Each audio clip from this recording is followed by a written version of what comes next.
hian Yesu Krista hmun zawai chabai tabuk chawa pathian hin lo ngau cha u Genesis tung trang song Genesis tung trang song chia ne tin lai ba pathian chuan akan chu wa ni na khoya ne ya ti ne Samuela mung tung trang song na Samuela mung tung trang song Samuela na tin lai ba chu ka adina ma Samuel ti in ko ya ti cha Samuel cho an se ro cha ri ai cha ya ta chen cha ram cha le an我曾经常用这样做的这样木卡赞手中，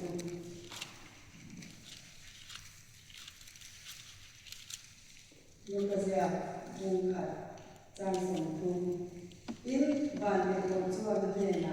马里老鼠，个天也享受你的啊，个天也是在门上，阿门。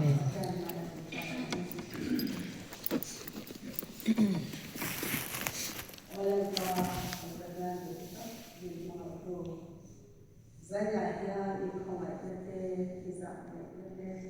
ingai dam nete ithat nete tanglo kan bakian kan lo tu lewa kapatian saya ya nungman turan se kan doa lewa ni tema atwan ithat ani romol tu angkon kalo lang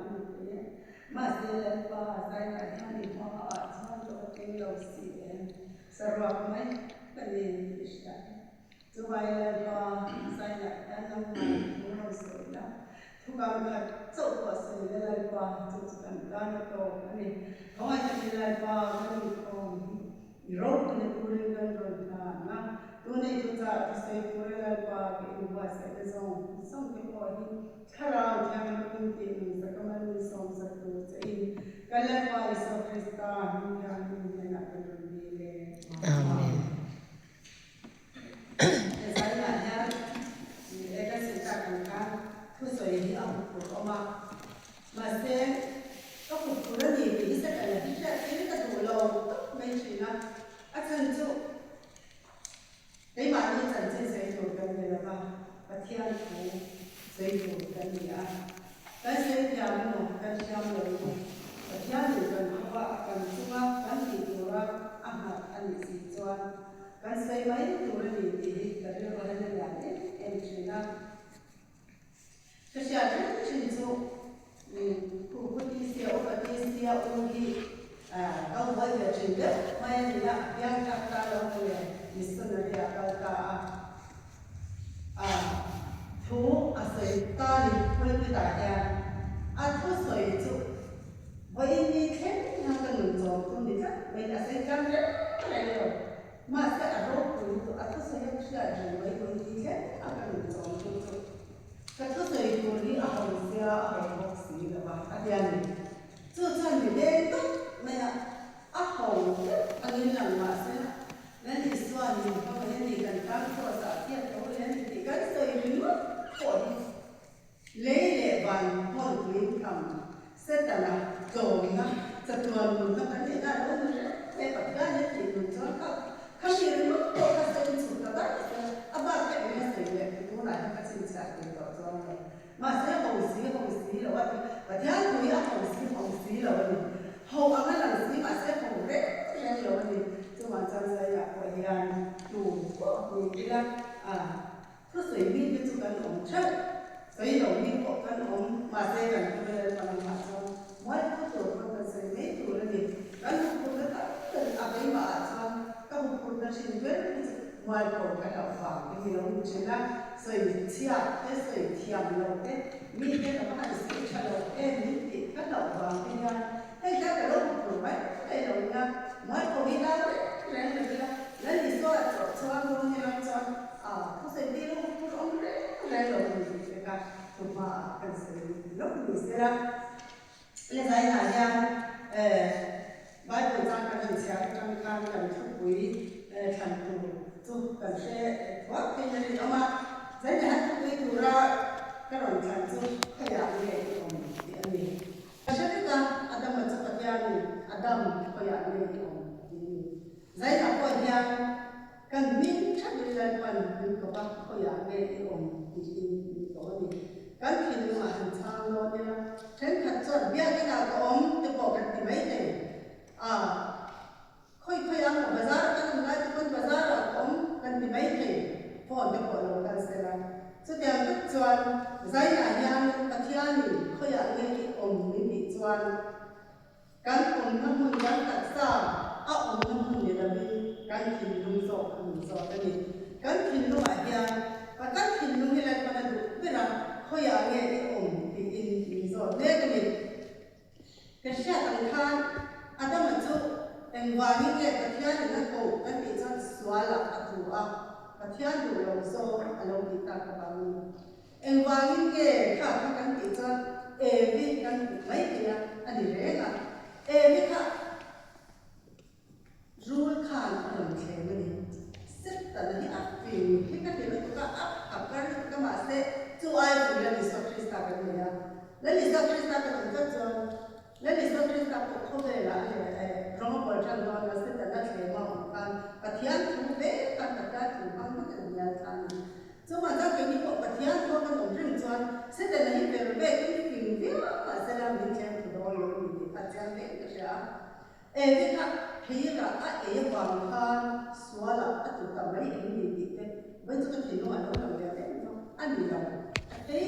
บางอันนี้เราอันนี้อันตัวเราจะอันนี้เขามาเสียมาข้างที่เราเช่นรู้ข้างฟิงเวอร์เบกไม่ข้างเราเช่นมันดีอย่างเงี้ยเราเช่นว่านั้นที่อะไรก็จะที่นี่ที่เงี้ยพอเราจะเรียน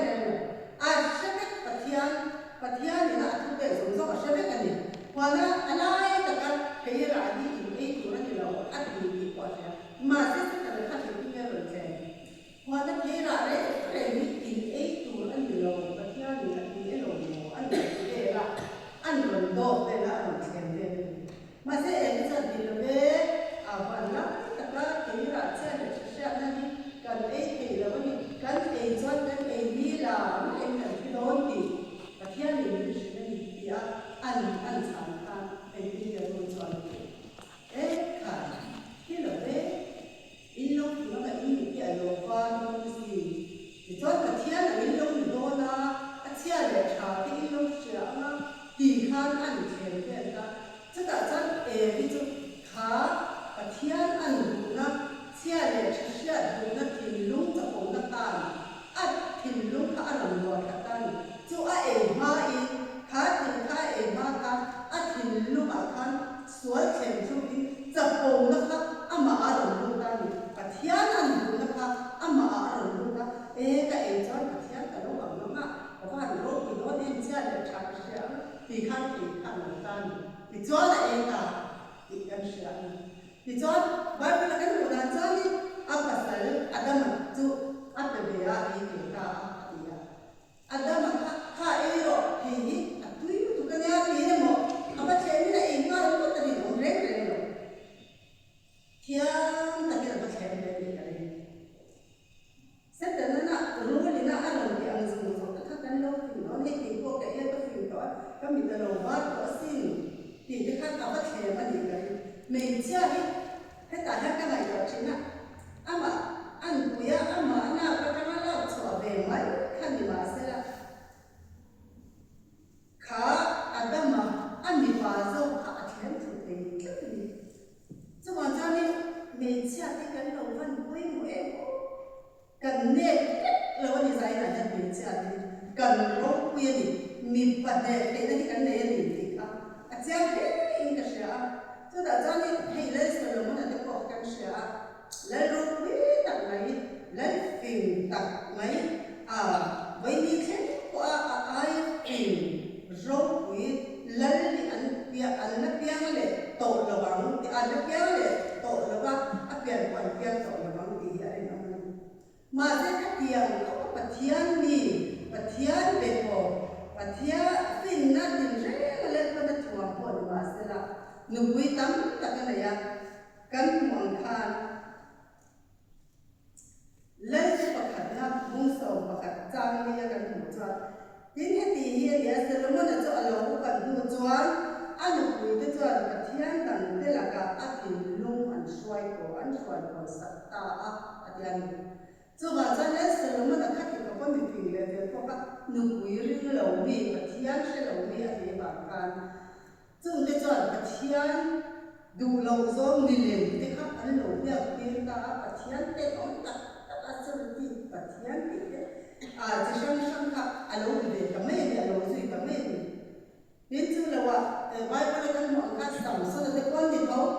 สัมสนแต่ก่อนปะเทียนมีปะเทียนฉันมีโรคมีฤตุมีจับฤตุอิสราเอลก็ได้ฉันชอบตัวเล่นก็นะอัดโตเลยอันวันมาเสียเมียเสียบางการอัดจับนะเราแต่ก็เดี๋ยวจนอามาโตคำอารมณ์ที่ปากการมีเป็นเสียงจู่มาจากไหนล่ะเนี่ยเมียเสียกันกันก็ไม่หมดเองโอ้เมียเสียเขาไม่ต้องกระเรื่องว่าเมียเสียแต่โรคปีเสียแต่เที่ยวตีเที่ยวเสียเลยป่วยหมดเสียที่อันนั้นไม่เสียเอ็มจู่ที่ปวดจุกันเสียชงเสียแล้วมาอันนี้ก็เราเรื่องการเสียแต่ป่วยจู่มาจากไหนล่ะเนี่ยก็เสียจากอันนั้นที่จู่จะปงนะปะเทียนอันดูนะโรคคุยนะตัวบางครั้งสวละตัวอันนี้ปีนี้พอที่ใจนะฮะกันนี่อันเดียวไปหมดเลยเองก็เสียรองบอลตัวเด็กกันหันเนี่ย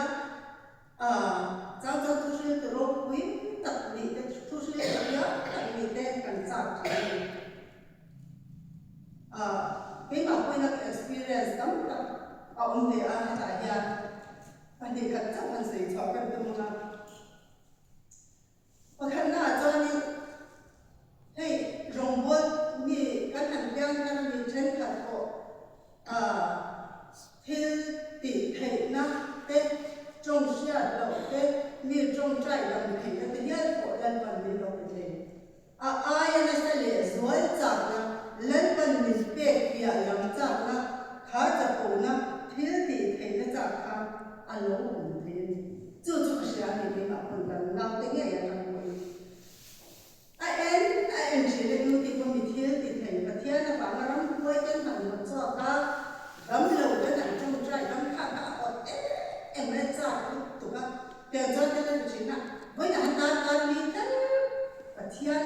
เนี่ยนะอินโฟแล้วจงใจแล้วเปลี่ยนใจก็ในเราจวนกับโฟล์เองเรากับโฟล์ชินแล้วนี่อาจจะชินนั่นจะได้จงใจจุดไหมอะจงเชื่อเราเป็นการมาเซ็กขมีเอาโอนะอัดดูนั่นถูกอาจารย์คานเส้นแต่ละข้างอันนี้เราไม่มาให้เราเทียมจะได้เองดิฉันอารมณ์หลุดพุ่งทู่โตลูกตัวกันเช่นพากันดิฉันตัวหนักดิฉันเงี้ยมันกลับก่อนหม้อใส่กับเราในนะอันนี้บุญส่วนราคาถูกกันเชื่อมบุญองอาศัยเล่กันดีตัวไหนจังหวะนั้นโอนะสวนที่นะแล้วในอัตราส่วนละอันเราถูกกันเจ้ากันปีนี้เรื่องตัวตัวคนที่กันนี่เอ็นที่อ่ะไม่หมดเอ็นก็เสียแล้วก็นั่นนี่เขาเนี่ยโซนอ่ะยังเรื่องอ๋อตะกี้มาโซนเจ้าตัวทุกกันนี่อเมริกาโอ้เนี่ยส่วนละจังยังกันเป็นไม่หมดเนี่ยเอ็นก็เสียที่เดียวกันที่ที่พุ่งเรียกจ้าสาวเรียกเลยส่งข้อความกันหัวนี้ที่เดียวกันที่พูดอันนั้นและที่สอบคริสตาอันที่อัดโอเลดูอาติดโตเต็มตรงอันหันหัวจันทร์นี่แต่จะมาพูดอันหันตาการถ้าเราเชื่อเป็นทางเราจำชื่อจะมีเจ้าผลมาแล้วก็ดีดำนั่นทางจำชื่อนั้นจุดอาเจ็ดจวนผ่านสิ่งที่เป็นสิ่งมันทำเอ็นที่เนี่ยที่เดี๋ยวเราที่เนี่ยนะจวน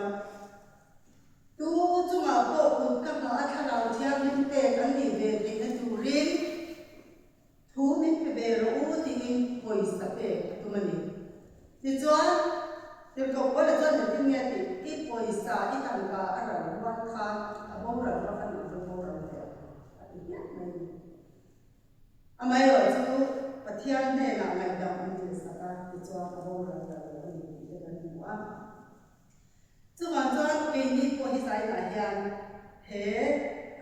Adam thôi à cái ông kia bát thiên này là của ông hiền cái hình lung cái ngày của nó song lên qua nha thôi à cái ông vì ít những câu rất là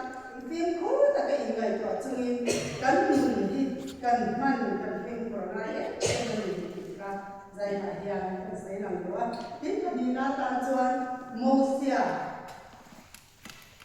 kan sia kan kam Exodus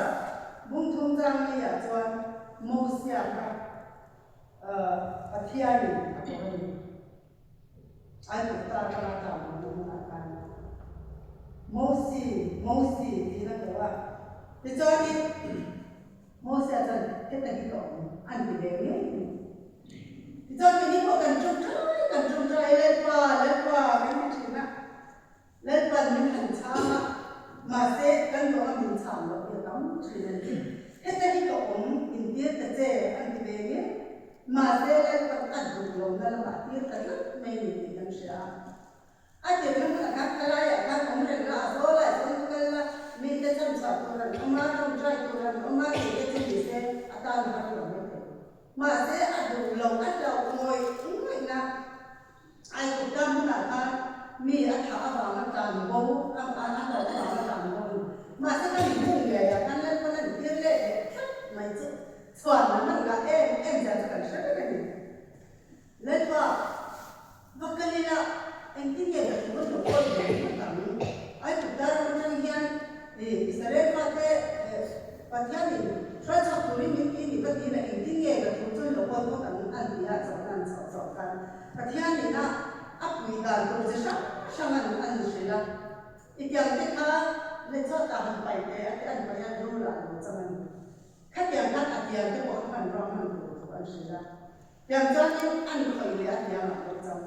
chúng mình giờ cho nên nghe thì cái cuộc thay ôm mà anh xin lưu thế thì ôm mà anh xin lưu ta anh còn thì anh xin lưu ta anh còn trong aku kalau xin lưu lệ rồi thì anh xin lưu thì anh còn trong ba ngày nữa so mấy mình là ba mình thì giúp cho yang ai để ra đấy là yang ai thì cho cái sinh hoạt của cho nó chẳng nói phải là mà sẽ atau pasal ini apa lepas ni lebih thì trong tâm thiam lâu rất mấy cái gì cho bằng cho nên xây thiam lâu bằng và theo chân chúng ta chân thì mình sinh ra đi tu siam nghe trong thay lâu tôi tu siam nghe anh rất rất là cho bằng cho thì cái trong đó là cái xây tu được biết trong sự đó dễ lắm anh thì chúng ta có cho những nghe thì vậy nhà nó được rất tốt rồi mà xem thì muốn xem các thiên tân những cái ông cái về gì anh thì nghe thì là về lên qua về chỉ là về mình làm điều gì mấy chứ anh thì ta mà xem lên bàn áp cầu rất là áp cầu gì rất là mang tật thôi chứ còn rất là những mấy đây quay những của tôi của cho cũng là anh nhìn lòng cho hơi sợ đó tất cả phần gì cả vào cái gì anh tin nghe nhá cái tu bộ riêng tu thế đó cho anh thì riêng tu quý chính thì anh nhìn sai rồi thì cái và thiên nhiên thì tu sắp sang cảnh mai anh đi sắp sắp thế nào Easter Sunday riêng ở thang thì cái gì nuôi của vì bộ với cả chỗ và sau cái chỗ này là máu rồi anh cần cho cho nên thì mà thì trong cái sẽ là một cái mẹ cả ba hành sáng cấp phủ ra đi lên ba cái ngắm lầu cái gì cái ngắm thấu là mà sẽ anh nhìn tụi khá là gì chân chỗ khách tiếng lên phần những hàng tụi tập cho lên phần sản xuất nó buồn chúng tham như thế nào dù như vậy chẳng qua là sẽ cho thì hắn những hành lá bằng đồ cái cần ấy mà sẽ cái này đấy cái cần đến lệ không chịu mà rõ chỗ được với phần đó này thì cái bị gì hành thì sân mới ra cho anh đặt cái cho và cái anh làm gì đó thì cái cả xe này cái nó quý phần nào cái bằng cái cho nó quý phần nào cái đi lẩu này cột lẩu này lẩu đi cho chúng ta ăn nhớ ăn thì cái nó quý phần nào tôi nói tất cả này phải sắm tất này ngoài có tất này thì phải trang cái này chúng ta đã phải lưu mà ngày này không phải là thằng lẩu nó tất cả em bé trồng trái sẵn cả ngày chúng ta cho nên ngâm lẩu cho nên không kia không phải ta cái lẩu trồng trái sẵn cho cái này cho cái này hồ mấy lẩu cái này hồ mấy thì cái bình常mà thế là em quan gì sẽ cần trồng trái với cái kan chọc chinh cái trồng trái sẵn kan mà cái là cái chút gì á không biết cái gì một cuộc cái mình có chúng ta cho nên cái này ví dụ như là chúng ta có cho mình đi cái lẩu tôm về ăn yo thì bình常看了后你个点嘛，这么多我那家俺妈还不是谁了，人家可是到了，可别个可不是了，马上看个那当成传统，没嘛家，这个老家嘛，我这成成老年东西，人家都没做家的嘛，人知了吧？他天本不还跟谁人做？बाजार तो चीन में सुखा का सब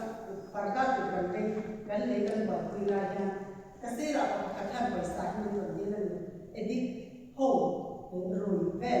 อันนี้นั่นเลยเรียนไม่แม่กันไงอะมาเสียกันไงค่ะดูพวกเสียก็เสียกันไงแค่นี้ก็เอ็นดูเราดีแม่เลยก็มีเสียข้างกับมือเดียวแล้วก็มาเสียกับมือเสียเลย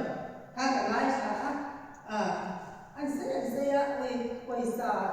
เจ้าพ่อเราจังหลงตั้งแต่ช่วงไหนกันตู้อาจจะในพวกซีหรือว่าเจ๊เนี่ยตัวพวกกันในเราก็ได้ชอบก็ต้องมีเข้ามาแล้วมีเราจังคุยแต่เจ๊อติคันเจ๊ส่งงานกันแบบว่าอินดิเพนเดนต์ตัดคันอามาเอ็นมาเดียวทำกันได้จุดแต่อันนั้นสุดท้ายจะโอ้ไอ้ที่จะเราอยู่สองหรือไม่ผู้กระโดดอย่างผู้อาพวกนี้วันเลยเก็บไว้สี่ไว้กันก็พูดแล้วนะสุดท้ายก็ยังไงตอนนี้หลายจานก็จะเสร็จแล้วเองตัวสงการออกไปมีนะแต่จังที่ทำเราไม่ได้ป่ะกับเจ้าไม่ถูกอาจจะถูกกว่ามันตัวกับเราแต่ที่อาจจะรู้นะไม่นะกันเป็นสิ่งสิ่งก็ถูกก็จะเป็นแบบต่อไปแล้วต้องดูตัวแล้วมันดีจังมูเลยเขาก็ดูตุกะแล้วตอนอันจันทร์สิ่งที่เด็กเสร็จแล้วก็ส่งส่งพวกไปแล้วไปจูบไปจอมกับพี่โดนแล้วว่านั่นป่ะนั่นส่งกันที่นี่พวกนั้นก็ที่จูบบางจอนจันเพียงคุยแล้วกันไม่เลยว่าอย่างกันมาอะไรนะกันจันคุยคุยเด็กไม่ลงไปถึงนะกันตุนตุนตัดที่กันลงไม่ลงตอนที่ใช่ไหมแต่ที่นี่สักกันลงnghe ngày thả cái lúc ignore đó cái chàng cái cho mình thả lại tất nhiên cần mình cần mỏng mỏng cho nên dây này nha dùng cái trong cái loại ra nó nhảy em thấy nó với những hết là mình là cho nên phim cắn dùng đi phim của hai em chú là cho em cần phải giải cái ông mình không sẽ phim con cả cái lồng ra nữa là mấy cái lồng của nó nữa cái lồng phim con lồng lên qua cái lồng sắp con chả cái lồng như thế mà em đi một cái lồng này cả cái lồng của gì đó chứ mà cho cái thằng họ của chồng nó đi nó sắp không nhá thì chúng ta Tatiana mình cũng cần dùng của tỉnh khác dây lại nha rồi lại có một tao quên một nét cái chữa lần hai vùng sống và đi trang sống và vợ đi quy sáng như vậy chúng ta bảo ăn không của đi quy sáng anh ta biết em anh đi ta lề ra đi chứ cả cho anh dịp đi tới hàng như không đi anh đi là trang nó còn gì á khoa cái linh anh đầu tiên anh lấy cái đó nó đi anh kể lấy lý do để đi nghe chàng năm mà đi được rồi lấy lý do anh dịp đi tất cả các chiếng tụ anh kể tuấn đi nhà lầu cái sao cháu chúa thọ lầu cháu chúa thọ không có gì lầu แล้วนี่ตัวคริสต์ก็เอ็งวางนี่น้ำมันนี่ติดอยู่กระรู้ดิใช่ไหมนะไอ้นี่ก็ฉันนี่กินยาเป็นวันนี้ก็เสียที่มันนี่ซึ่งก็หันเป็นชัดเลยแล้ววันน้ำมันติดอยู่กระรู้ที่ที่มันนี่ซึ่งก็กันฟาดที่ก็กันที่ อย่างนู้นเลยอาชีพก็เด่นชัดเลยมันจะเก่งโอ้จริงนะถ้าฝ่ายเด่นเล่นวันนั้นเราไม่สอนนั่นคือเด็กที่เองอยู่ที่ตลกจริงนะอาปาจะมาทำขนาดนั้นเนี่ยมันจะยังจะจนซิลที่ตัวก็อันรินนาที่อันนี้น้ำมันเองอยู่บนหัวที่กันเล่นที่สวาคริสต์อาคารเองอยู่รอมันดีเองกินอดีตยาเองกินมันเองดีอันเชื่อถืออันรินนั่นถูรินอันมานี่ครับที่อันนี้จะไว้ใจเราคนเองนี่ไว้เองกันหนูพูดจริงที่มานี่อินซูมาเองที่นั่งกันฟ้าที่อันนี้หมดกันสู้ที่อันนี้เองหมดสู้ลุยมั้งเอ๊ะสู้ลุยเลยไม่เต็มหมดดำโดยที่นี่เต็มหมดกันแล้วเลยจะด่าจะเล่นกันก็ว่าอับหัดเงี้ยกันตีดูละมิ้นเงี้ยจังไหนก่อนเราชื่อนะโฮมจะกันไหนก่อนสักชื่อนะสปีกเกอร์จะกันไหนก่อนสปีกเกอร์ที่มีจอนดูว่าเสียงอะไรจอนไม่ขาดเสียจะมีว่ามาจอนอ่อนเสียดีดำมินเราคนเดียวไหมให้สิ่งที่เล่นไปถ้าเล่นกันอยู่ที่ยังโป๊ะชื่อนั้นมาเซเลนอาจารย์จวนจุ่มกันฟ้าเล่นกันวิลล์ที่สุดกันตัวต่ำเล็กยังจะจริงนะจะมันจะใจหนาที่อันตู้จะพอกันได้ในเซรั่มฟ้าจะพอกันได้ในเอ็มพอนี้เซรั่มจุ่มกันตู้เลยกันฟ้าได้จุ่มกันก็ว่านัสก็จะกินลันปันมันก็ดีที่กันที่ชาติไปหมดเองก็เสียกันจงใจที่ยันลันปันน้ำมันเองตัวก็เองตัวก็จะนี่เราที่ไม่ได้ยังจุ่มจะจุ่มกันให้ยังเปลี่ยนเราเองยังก็เสียจะวันจะใจหายยันดูเขากันยังไงตัวเจ้านะเขาอยากให้เขาเล่นปันมินเดียนะมิงเขาจะสอนยังก็เป็นที่กันยังเป็นที่เขาไปหมดเลยนี่ก็เสียที่ปัจจุบันนะจวนสมุเอล่ะจึงจากการใช้เวลาใช้ก็เสียสมุเอล่ะที่อันนี้ก็ว่าบุญคุณจ้าสวรรค์สมุเอที่อ่ะสมุเอจวนโยเซโรเชื่อเลยไม่ใช่ที่ใจเนี่ยสมุเอจึงจังที่อามาสมุเอนี่ก็เรียกว่าอะไรก็สุยทุยเทพถึงแล้วว่าอะไรก็ทุยโซ่เพื่อจะอนุทินอนุฮันนี่จังจริงอารมณ์คุยกันเอ็มเลยฮันนี่จูกันนะหนูกันนะหนูที่ปัจจุบันนี้เละฮันนี่ค่ะฮันนี่จะสมุเอนี่ที่จวนฮันนี่จูอัดจริงอ่ะเป็นนี่ค่ะจริงหรือเปล่าจูมันจะเป็นนี่ค่ะนี่เฮ้ยภาษาอื่นโจมกันนะจูภาษาดูตั้งแต่เป็นคนที่เสียอันดูตั้งแต่ยี่ปกันเสียมุสลิมที่น่าคุ้มตั้งแต่เข้ามาดูอย่างภาษาเป็นอะไรอันนี้เงี้ยจะมันกันตีได้จะเราอินที่นักสมัยที่น่าอันฟ้าที่น่าอันฟ้าที่ก็รอจริงนั้นไว้เสียเป็นจริงเลยจุดเด่นจะเป็นนี่ป่วยใหญ่ฮันนี่ค่ะที่ก็มาอันลงเดียวสองทีเลยจุดมันจะเรียนรู้ที่ไหนมาดิฉันวิทยาเอเลียเนี่ยนะอินโฟดูรันกันอันลงเงินจะจบเลยออกมาดิฉันจับมาแต่จอนจับจุงเงินจงใจกับเทียนมาตัวเดียวกันเล่นว่ามันเป็นจอนอีตานก็เป็นเรื่องอย่างเจนะดังชูสมรภูมิตัวอีตานขนาดนั้นที่จะจับใส่เอามือหนึ่งเอเลียจอนซูรุยหมดที่ที่เดียวจอนสิ่งที่เขาบอกสักขัดแย้งอะไรด้วยจะส่งสุขภาพผู้ดูเรื่องที่มาเสียฮันนี่จวนมีเส้นลุงไว้โตก็เดี๋ยวก็ทิ้งลุงที่ปัจจัยเนี่ยนะก็พอได้สิ่งที่เราจะแต่จวนเอเลียจวนเดี๋ยวจะได้ผลไม่ขาดจะว่าสิ่งที่เราอันสันกันฮันนี่จะเราไร้ตากับใบบุญกันหมดเสีย đi chuan bắt hian này này điểm nặng nhé kan bắt hian này là sống nghe là chú Atlanta với thiam hian này là mình để hiện bản lúc bắt té này trong ban bắt hian này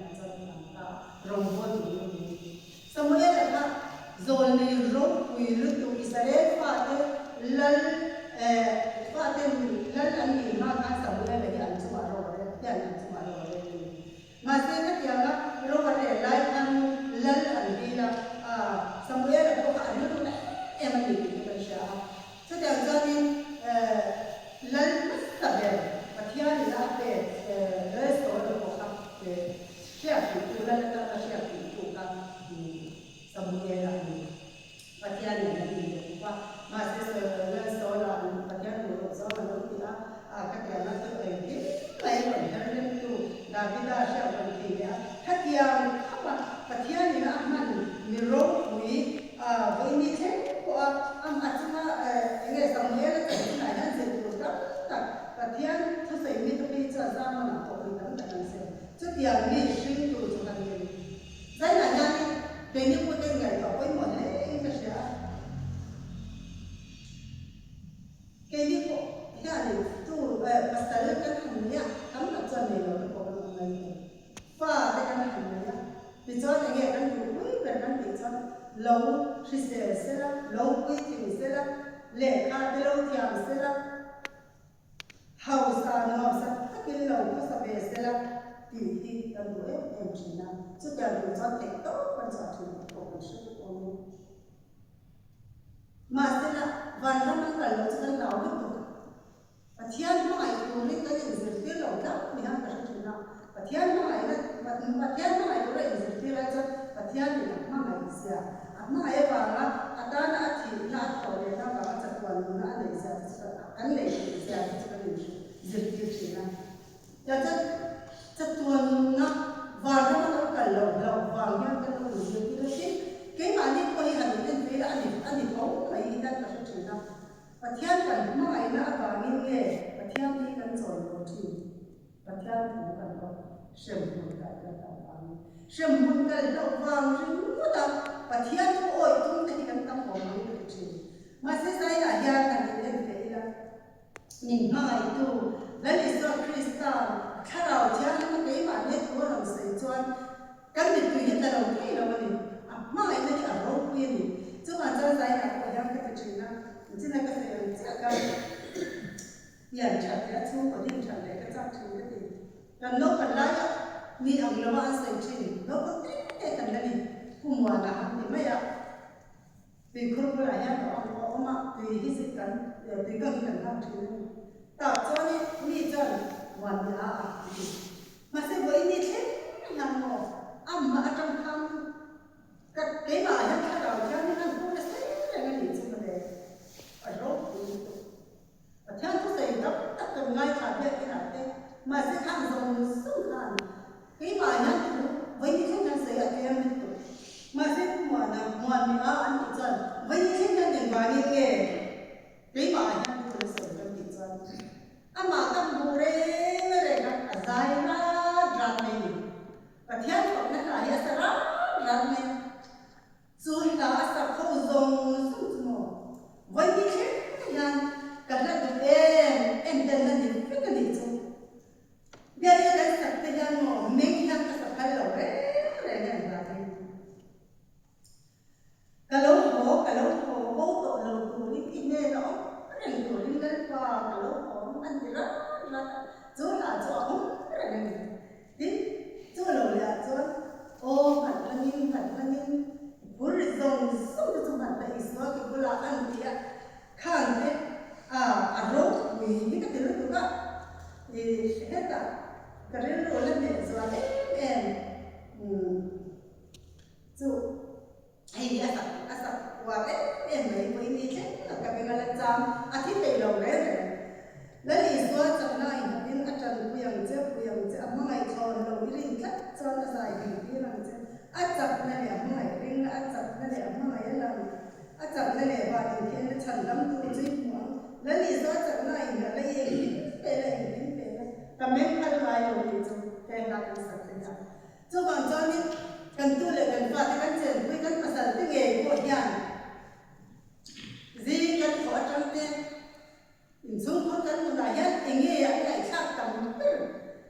กับพี่จุก็เลยจะเล่าให้เราเห็นพี่สุกับเสียงอะไรเขาว่าใจเรื่องที่เกิดขึ้นกับเราสักทีข้าก็เรื่องของมันมาสิ่งนี้จะสิ่งที่ถอดทั้งนั้นที่มาไฟลงไปไอ้ยิ่งนั่นยิ่งนี่นั่นถูกเด้สิ่งเราถูกอาจารย์แหลมเนี่ยเด่นนั่นเต้นมากันฟ้าเต้นปะเทียนฝักลากันสระอันกันที่นู่นก็อันดำชูอันชาเจถูกที่เขาล้มถูกอีลักตีก็ไม่พอชิมจะมาทำบุญนี่นักเก็ตเสียเปลี่ยนนู่นเลยชูปะเทียนฉันเลยก็ฟ้าเต้นเชื่อว่าถูกเลยถูกปะเทียนฝักลาก็สักเขาล้มถูกอีลักตีก็ไม่พอชิมนี่จูบจะใจไหนยัง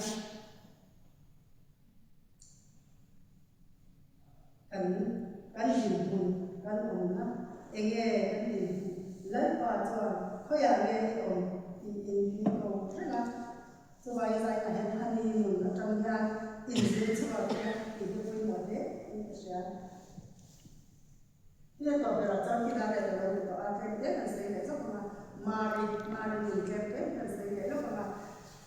กันเชื่อว่าคริสต์มาสเราเห็นเราตาอิจฉาจันนะPiramina kan duang zel ni macam macam orang setia patian ni lah Israel dan tahu ile ni hati lai kan pasal buat ni ya pasal buat ni tu bilang apa itu hati mana ada syarat coba lalu Yesus Kristus mulai bukan uiran itu anu suaya andeng uiran itu suaya ni mari bukan arai yang syarat baik tuan pasal buat ni pasal ni juga ni Cuma jadi son pai dan lungai ni cuma cuma jadi hati tu buat daun lagi ngai buat daun lagi patian tu ni jadi tuang saya ni cuma macam tu bikin patian ni kalau Israel dah tu ini cuma sampai ni pun lepas dia tuang saya ni cuma macam tu dia lalu Yesus Kristus patian ni mari lalu dia akan kan kini ni lah lalu tu dan laluเขาเป็นอะไรกันช่วงนี้อะไรที่ตัวเราตัวนี้ก็ต้องการป้าคนนี้ซึ่งสมบูรณ์มาเสร็จแล้วเราตัวใจหนักผมที่กันดีมากช่วงนั้นมาเลยฮันนี่มันก็จะมีสิ่งตัวตั้งแต่กันเลยขัดแย้งกับปฏิญาณเนี่ยนะขัดอิสราเอลอะไรอยู่เสียจนเองที่เนี่ยฮันนี่จนเลิกว่าว่าทิ้งมันลงมาเลยเองก็ถ้าเราทุ่มฉันต้องตัวปฏิญาณมาลงแต่มาช่วงนั้นใจไหนปฏิญาณเนี่ยนะกันหินถูกลัวแล้วเราเล่นกันหินตกในโซนกันหินลงเด็ดแต่เสร็จเล่นไปทวงเส้นนี่กันจังหวะเช่นหัวเส้นกันตีจวนเล่นปะเทียนจังหวะกันข้าเรากันเรื่องรูทรงส่งกิโลมินอารมณ์ขัดเวตัวนั่นเองอาจารย์เล่นกันเสียที่จวนก็เป็นสิ่งที่เจอเยอะเลยนะกันขาดนะไม่กันจะมาใส่ตัวที่อะไรอย่างนั่นอันนี้เนี่ยคุณพระเจ้าเดลี่กันลงลายJadi hilian, ni dia apa ni ya? Dam do ya, kum kan dia kum sai beri ni kum sai dia. Zamni asman ni buka ada ni cani. Ijani katanya kum sol beri an ni tahu zamni kum sol ni azai kum jet beri ni tahu kan an nasa ya jadi hilian nasa tu zamni asman nasa tuครับdoktor aku soal ini, kita doktor jangan damdoi lo jangan itu, hilian damdoi teh, asma damdoi teh jangan kita kepegang ay, hilian teh, mulia jangan mun kapek kulit izya, mo 1/4, anda mulia jangan mun kapek, masa mo kainas mereka kapus wajah tu itu mana, hilian teh tu, hilian teh ni kapek kulit mereka kapus muka, oh ya mana ni dah tinggal ni apa hantu tam di kan laut kau tu sih kan doktor jangan bisa tinggal pen itu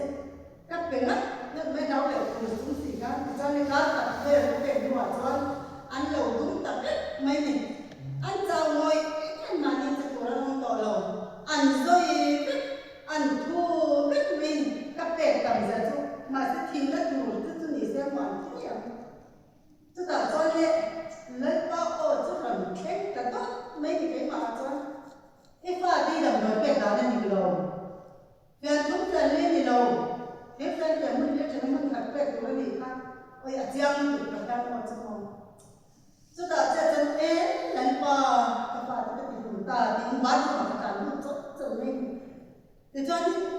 na ha ta wa ya kan chak tak tak me len pa ka pa ta ti hum ta in tin ken ne ka mu ke yang không ai ta ki ni om me sha tu an tan ta na ta to lo